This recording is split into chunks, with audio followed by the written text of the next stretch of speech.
மனிதர்கள் வாழும் இந்த உலகமானது தர்ம அதர்ம காரியங்களின் பரீட்சைத்தலமாகும்.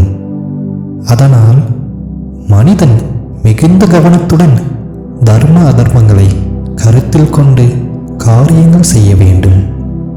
எந்த காரியத்தை கடைபிடித்தாலும் அதில் தர்மம் இருக்க வேண்டும். இல்லாவிட்டால் மனித வாழ்வு முழுமையாகாது. இதில் கவனக்குறைவு சிறிதும் இருக்கக்கூடாது. தர்ம காரியங்கள் அனைத்திலும் சத்தியம் நிறைந்திருக்கிறது. எவன் ஒருவன் சாஸ்திரங்களை படித்து அதன் ரகசியங்களை அறிந்தும் கூட அதை கடைபிடிக்காமல் இருக்கிறானோ அவன் கீழான பிறவியை இந்த பூமியில் எடுக்கிறான். பெரும்பாலான மனிதர்கள் தர்மத்தை கேலி செய்து கர்மபந்தத்தில் சிக்கிக்கொள்கிறார்கள். இவர்கள் மீண்டும் பூமியில் மறுபிறவி எடுக்க வேண்டியுள்ளது. சில மனிதர்கள்தான் தர்மத்தின் சாரத்தை முழுமையாக உணர்ந்து ஆன்மீக உலகை அடைகிறார்கள். இந்த உலகமானது காணல் நீர் போன்றது. காலத்திற்கு ஏற்றவாறு மாறும் இயல்புடையது. அதனால் இந்த ஜகத்தை துச்சமாக மதிப்பவனை மரணம் வந்து அடைவதில்லை. மனிதர்கள் எப்போதும் யாரையும் துன்புறுத்தக்கூடாது. நல்ல எண்ணத்துடனோ அல்லது கெட்ட எண்ணத்துடனோ ஒரு பிராணியை வதை செய்யக்கூடாது. மனிதனின் நாக்கு பாவ காரியங்களை பேசுவதில் மிகவும் தயாராக உள்ளது. அதனால் அதனை கட்டுப்படுத்துவது மிகவும் அவசியம். யாரையும் கடினமான சொற்களால் பேசக்கூடாது. கடினமான வார்த்தைகளை பேசுவதால் கடினமான சொற்களை கேட்க வேண்டியிருக்கும். பிறரை துன்புறுத்துவதால் தானும் துன்பத்தை அனுபவிக்க வேண்டி வரும். பிறரை அளவைத்தால் தானும் அள வேண்டியிருக்கும்.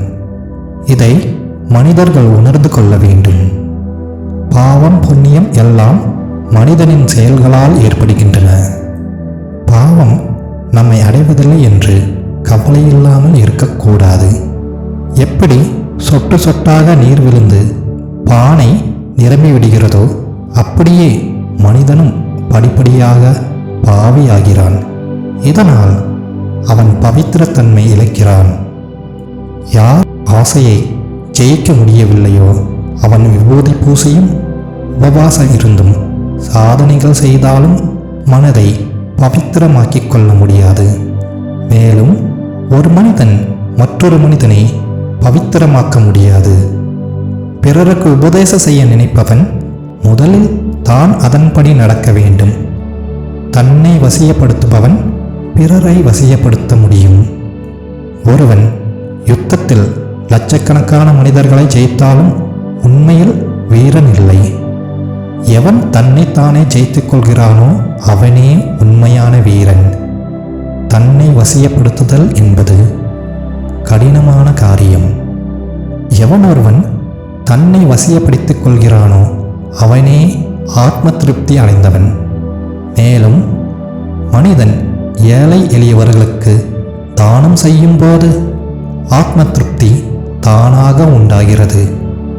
எப்போதும் சந்தோஷத்துடனும் திருப்தியுடனும் இருப்பவன் எவனோ அவனே எல்லோரையும் சந்தோஷத்தோடும் இருக்க செய்வான்.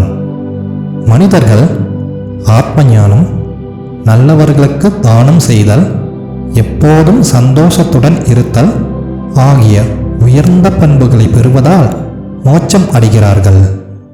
இந்த கருத்துக்களை வெளியிட எனக்கு உதவி புரிந்த பிரபஞ்ச பேராற்றலுக்கு என் மனமார்ந்த நன்றிகள். உங்களுக்கு இந்த வீடியோ பிடித்திருந்தால் லைக் பண்ணுங்கள் மற்றும் உங்கள் நண்பர் அனைவருக்கும் ஷேர் பண்ணுங்கள். இந்த வீடியோ பற்றிய உங்கள் கருத்துக்களை கமெண்ட் செக்ஷனில் குறிப்பிடுங்கள். மேலும் நமது சேனலை சப்ஸ்கிரைப் பண்ணுங்கள். இந்த வீடியோவை கடைசி வரை பார்த்த அன்பான உள்ளங்களுக்கு என் இதயம் கனிந்த நன்றிகள்.